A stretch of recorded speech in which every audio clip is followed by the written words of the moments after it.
I think that the British government could do an awful lot more to enhance the reputation and reach of British design. I think, though, it really does need to start with education. I know it's an old subject, but it's not going away, and the government is ignoring design education from schools upwards.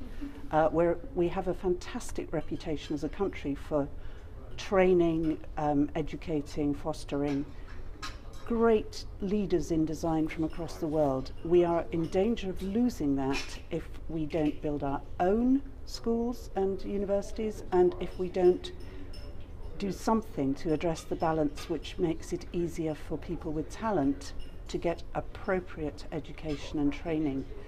That to me is the biggest single thing, is enhancing education, building education, putting design at the centre of the curriculum instead of sidelining it the way it's been done. Once you've got that done, we obviously need support for small businesses, of which design is made up. A lot of those, we've got that, but I'd like them not to lose focus on that. And also I think they've done some really interesting things through the GREAT campaign that the UKTI has been doing to promote design abroad. But both UKTI and the British Council and other organisations could do more with a bit more clear government directive and a bit of cash to take design out there and get British design, maintain the position of British design, but also enhance it. In terms of strengthening the reputation of British design, I mean, let's just be clear from the start. The UK is one of the most creative countries in the world. I think the creative industry is very powerful. The education system here is very powerful. You know, we are a very creative nation. And I've been thinking for a long time about how our business, as it were, how what we do is both represented and celebrated.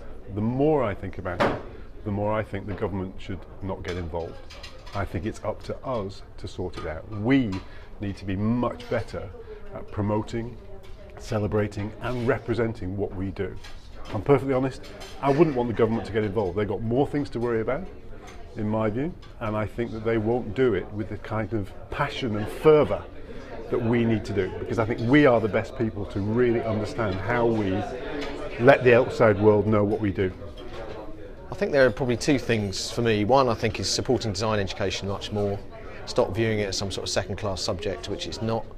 And secondly, I think it's about realising that design is not some sort of add-on to industry after all the sort of processes have gone on, but actually is fundamental to a lot